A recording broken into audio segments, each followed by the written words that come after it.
ইফতার পার্টির আয়োজন করেছিল কলকাতার সোনাগাছির যৌনকর্মী মা বোনেরা।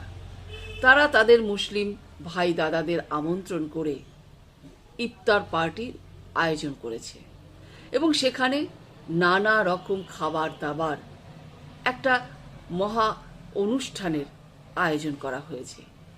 আমরা সেই ভিডিওই আজকে আপনাদের সামনে তুলে ধরছি। দেখুন যৌনকর্মীরা কিভাবে এই মুসলিম দাদা ভাইদের কিভাবে আপন করে নিয়েছে, তারা একে অপরের ভালোবাসা দিয়ে কিভাবে আপন করে নিয়েছে একে অপরকে। দেখবার মতো সেই দৃশ্য। চলুন এক নজর আপনারাও দেখে নিন এবং যৌনকর্মীদের তরফ থেকে কি বার্তা দেওয়া হলো সেটাও তুলে ধরব আজকের ভিডিওতে।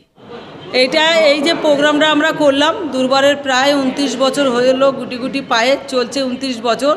তো প্রথমবার ইফতারি পার্টি এত